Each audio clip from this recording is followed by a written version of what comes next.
গল্পটা শুনে যাবেন প্লিজ। বদলে গেছে অনেক কিছুই, শুধু বদলায়নি তোমার সাথে কাটানো স্মৃতির মুহূর্তগুলো, যা আজও রোজ রাতে আমাকে যন্ত্রণা দেয়। আমি রাগলেই তুমি বলতে এটা রাগ নয়, এটা হচ্ছে তোমার প্রতি আমার ভালোবাসার সমষ্টি। তুমি ভুল ছিলে। যদি আমাকে এতটাই ভালোবাসতে তাহলে কেন জীবনের কঠিন সময় হাত ছেড়ে চলে গিয়েছ? জানি তোমার কাছে কোনো উত্তর নেই, আর আমি তোমার কাছে কোনো উত্তর চাইও না। আমি সবসময় চাই তুমি ভালো থাকো তোমার প্রিয়জনকে নিয়ে, আর আমি না হয় আমার প্রিয়জনকে উৎসর্গ করে দিলাম তোমার প্রিয়জনের জন্য।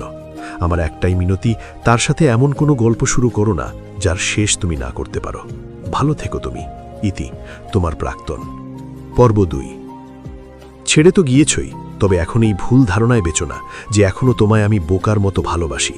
ভীষণভাবে ঘৃণা জন্মে গিয়েছে কথাটার উপর, আর এই জন্যই তো তোমার থেকে রূপে, গুণে, চরিত্রে, ব্যবহারে হাজার গুণ ভালো কাউকে সুযোগ থাকার পরও গ্রহণ করতে পারি না, আর ইচ্ছে হয়নি। তাই সব প্রস্তাবের উত্তর না দিয়েছি। বন্ধুদের সাথে দিব্যি অনেক ভালো আছি। মুখ খোলার আগেই বুঝে যায় তারা সবকিছু। রাগ করলে সরি বলে না, তারা বলে বাড়ি এসে মারব। কিন্তু না আছে এদেরকে আরও কাছে পাওয়ার লোভ, না আছে এদেরকে হারিয়ে ফেলার ভয়, শুধু আছে ভরসা আর ভরসা। এখন বুঝি আবেগে বন্ধুদের আড্ডা ছেড়ে ভুল জায়গায় সময় দিয়েছিলাম। ভাবতেই অবাক লাগে কতটা বোকা ছিলাম আমি। ভেবো না তোমাকে আমি ভুলে গিয়েছি। সহজে ভুলার পাত্র আমি না। আমি চাই না আমাদের আর কখনো দেখা হোক। আমিও তো দেখি আমার মতো কে রাখে আর কে ভালোবাসে। আর কখনো এটা চিন্তাও করো না যে আমি ভালো নেই। আমি আমাকে নিয়ে খুব ভালো আছি। এখন কারো জন্য আমার আর নিচু হতে হয় না, কারো মন রক্ষা করতে হয় না, কেউ কিছু মনে করলো কিনা ভাবতে হয় না। এক কথায় আমি এখন অনেক ভালো আছি। একা থাকতে শিখে গিয়েছি। এখন সব সময় মুখে একটা মৃদু হাসি থাকে। পর্ব 3। আমাদের জীবন কারো জন্য থেমে থাকে না। জীবন তার নিজের গতিতে চলে। কেউ একজন আপনাকে ছেড়ে চলে গেছে, তাকে যেতে দিন। কেউ একজন আপনাকে অবহেলা করছে, তাকে অবহেলা করতে দিন। যে মানুষটি আপনার নয়, আপনি তাকে জোর করে রাখতে পারবেন না। আপনি হাজার চেষ্টা করলেও তাকে ধরে রাখতে পারবেন না। যখন তাদের জীবনে খারাপ সময় আসে, তখন নিজেকে ভালো রাখার জন্য তারা অতিথি পাখির মতো আশ্রয় খুঁজে চলে যায় অন্যের জীবনে। আমাদের মতো কিছু মানুষ বোকার মতো তাদেরকে আমাদের জীবনে আশ্রয় দেয়। তাদেরকে নিয়ে আমরা স্বপ্ন দেখতে শুরু করি। তাদের নেশায় আমরা যখন আসক্ত হয়ে যাই, ঠিক তখনই তারা আমাদের জীবন থেকে চলে যায়। এই মানুষগুলোর জন্যই অযথা আমরা আমাদের জীবনের মূল্যবান সময়গুলো নষ্ট করি, যা নিছক বোকামি ছাড়া আর কিছুই না। আমাদের নিজেদের ভালো থাকার চেষ্টা করতে হবে। অন্য কেউ আমাদের ভালো রাখতে পারবেন না। স্বার্থ ছাড়া এই শহরে কেউ কাউকে প্রিয়জন বানায় না। অন্যের উপর কখনো ভরসা করবেন না। অন্যের কাছে কখনোই প্রত্যাশাও করবেন না। প্রত্যাশা আমাদের জীবনের দুঃখের অন্যতম কারণ।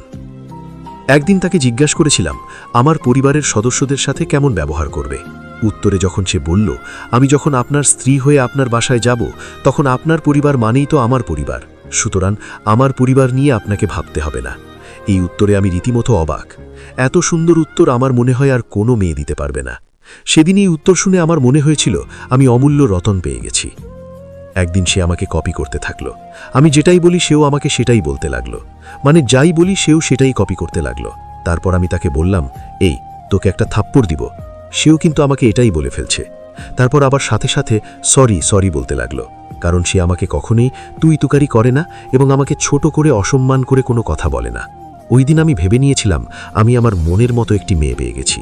একদিন আমার জ্বর ও ঠান্ডা লেগে যায়। তখন ওর সাথে কথা বলার সময় কাশি দিচ্ছিলাম। তখন সে আমাকে একটি কথা বলেছিল।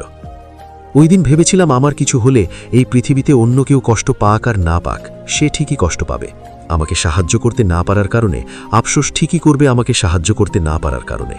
সেদিন কলটা কেটে তারপরও আমাকে একটা মেসেজ পাঠায়। মেসেজে বলেছিল, আপনি এইভাবে কথা বলবেন না, আমার ভয় লাগে। অনেক রাগের মধ্যে থেকেও ছোট্ট একটি হাসি দিলাম। এরপর আবার আমাকে কল দিল। তখন আমি স্বাভাবিকভাবেই কথা বলেছিলাম। কিন্তু এত কিছুর পরেও রিলেশনটা আর রইল না, শুধুমাত্র তার কিছু ব্যবহারের কারণে। সে মাঝে মাঝে এমন কিছু ব্যবহার করত যা দেখে আমার মনে হতো সে আর রিলেশনটা রাখতে চাচ্ছে না। হয়তো আমার ধারণাটা ভুল ছিল, আবার হয়তো আমার ধারণাটা ঠিক ছিল।